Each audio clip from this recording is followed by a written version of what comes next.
Down in Miami now, Giannis and the era in Milwaukee officially comes to an end yesterday as the trade to send the two-time MVP to the Heat was completed. Giannis' time in Milwaukee sees him named a 10-time All-Star, Finals MVP, led the team to the 2021 NBA championship, but after 13 seasons, he is now taking his talents to South Beach.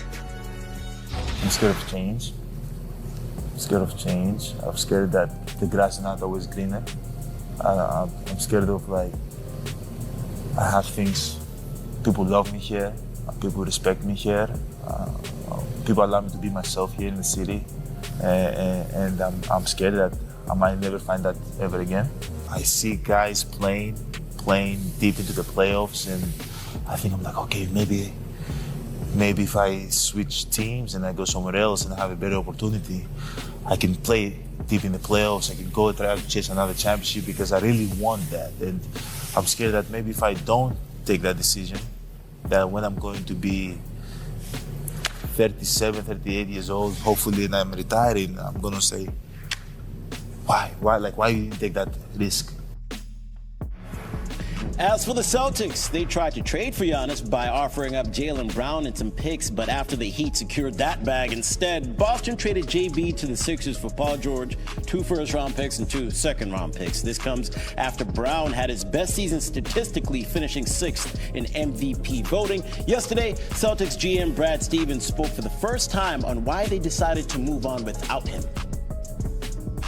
We're not up here to defend ourselves in this decision that is going to certainly be scrutinized. We're okay with that, but we're more so dealing with the emotions of Jaylen not being here, just like you are. Does this trade make the Celtics better next year? We'll find out.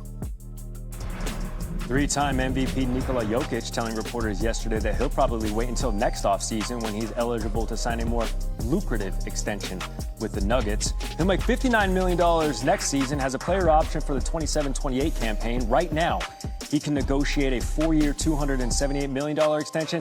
Next offseason, that goes to 5 and 3. Into HQ Spotlight, I'm Emily Proud, and yeah, this is usually a 2-host show, but I'm all you got today, and I appreciate you deciding to tune in. Now, hopefully, that choice was easier to make than what LeBron James is currently facing.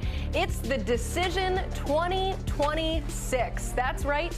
Time, well, it's a flat circle. We are back, anxiously awaiting the Kings' next move, and our guy, Sam Quinn from CBSSports.com, made the pitch for the 29 other teams and ranked his favorites. These are some oldies but goodies on here. Could LeBron make a return to Cleveland or maybe the Heat? Now, speaking of old, what about teaming up with Steph Curry and the Warriors? Sorry, had to, right there. We got some fun questions, but they're just questions until we get those answers. So let's welcome in the aforementioned Sam Quinn. John Gonzalez here with us, having some fun today on this Friday. And Sam, your Cavs #1 team. The pitch is all about telling the kid from Akron to just come on home. Why do you think this is the best pitch in your eyes? Well, that's where it all started, and I think that's where it should probably end, at least if you're looking for that storybook kind of answer. The question here, I think, is about, money, because they don't have that much of it to dangle. Is he willing to take a minimum salary? It seems like he's open-minded. And then the next question is basketball, right? Do they have the defense that they're going to need to seriously compete for a championship after losing Dean Wade, after losing Keon Ellis? Maybe there's a trade. They have a little bit of draft capital left. They've got some contracts to work with. Could they improve the roster? If you want to get really ambitious, I'm looking at the Wizards and saying, do you guys really need Anthony Davis? Can we throw Jared Allen your way? Can we throw some of these other contracts your way? Maybe there's something they could do to beef up the roster a little bit and get themselves across the finish line. You can go back to the East. You can go home. I think LeBron is aware enough of his legacy to understand that if he goes to a 4th team and doesn't win another title, there's going to be a little bit of backlash. But if he goes back to Cleveland, nobody is going to complain. Yeah, this one works for a lot of different reasons, because that homecoming the 3rd time is the charm. You go back, you finish out your career, and have that really good feel-good moment, like that sports movie moment about LeBron going back to the Cavaliers again. And then just from a fit-wise, I mean, Donovan Mitchell and Harden, Mobley, and Allen with LeBron, yes and please. And we're going to talk about a bunch of these different teams that LeBron could potentially choose. And Rich Paul did a little whiteboard situation earlier with Max Kellerman, and the Cavs were one of them, where if you add in LeBron, immediately they move to the front of the pack for contenders, not just in the Eastern Conference, but in the NBA writ large. So yeah, the Cavs are absolutely on his mind right now. Yeah, round 3 sure sounds good to me. I already got the old joke out of the way when it comes to the Warriors, but Sam, in your pitch, you wrote, quote, Steph Curry is your only historical peer in the NBA. I mean, why do you like the idea of these former rivals teaming up 8 years after they shared the floor in the finals? Yeah, it's sort of the NBA equivalent of a midlife crisis, right? It's like a guy in his 40s buying a sports car. You're not doing it because it's responsible. You're not doing it because you think you need to do it. You're doing it because it would be really fun and it would be really cool. That's it. That's the pitch. The Warriors are not a championship caliber team. They do not have a path based on the players that we know to be available today to building a championship caliber team, right? Maybe they could have traded for Kawhi Leonard. They didn't. Apparently, the Wizards are not eager to trade them Anthony Davis. We don't know if there are any other stars available they could pursue. When you're talking about free agency at this level, surprising guys can become available. I'm thinking about the Clippers trading for Paul George out of nowhere all those years ago to get Kawhi. Maybe there's some other guy they can go out and get to entice him, but you're not doing this because you think the Warriors have some great chance at winning a title. You're doing it because playing with Stephen Curry would be so cool.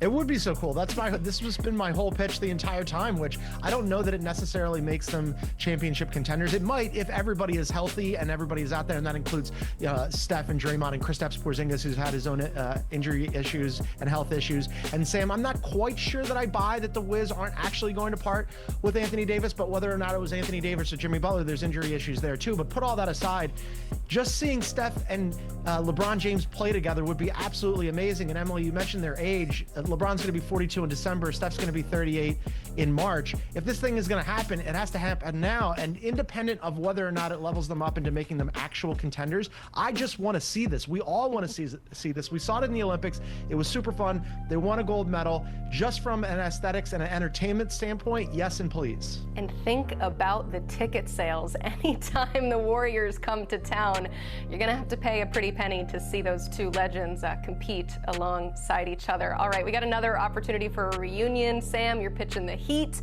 They just added Giannis. That'll definitely be part of the pitch, as is, I don't know, teaming up with Spo. So why does this make sense for all parties involved?